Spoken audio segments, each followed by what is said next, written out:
I'm definitely going to play this, is I'm just going to wait. I'm going to put this on my watch list. And then if this trend changes, I'm going to be all over it. I don't know how I would play that.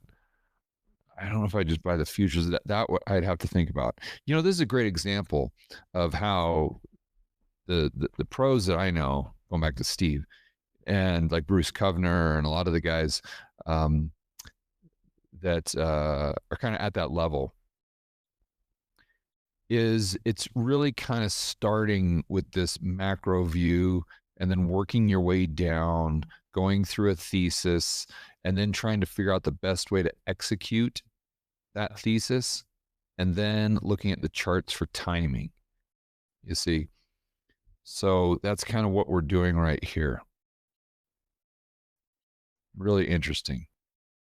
But that's how I'm definitely going to play this. It's just waiting for that to turn, and then obviously following the fundamentals. We started to see an improvement in the labor market. If we started to see a bear steepener and we started to see a trend reversal here, I would be all over this. And then but then I would have to figure out how I'd want to play the thesis. And I don't know. I don't know anything about nickel futures or commodity futures at all, for that matter.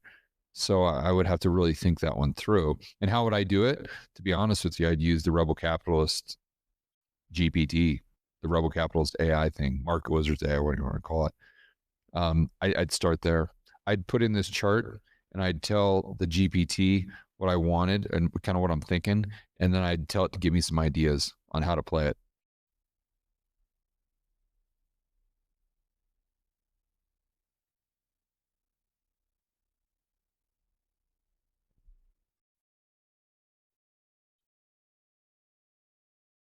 And the fact that other metals have gone up a lot and nickel hasn't tells you a lot about the underlying economy, especially when you combine it with oil. And it tells you a lot about the kind of, the 1970s narrative. It's probably not so much.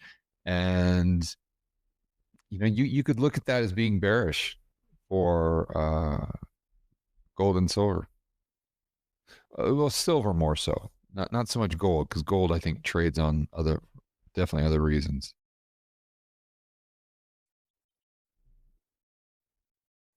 Let's see. Hey George, thanks for sharing your views on Tuesday 10s. I had inflation and arbitrage for growth and money supply. I heard inflation and arbitrage growth and money supply.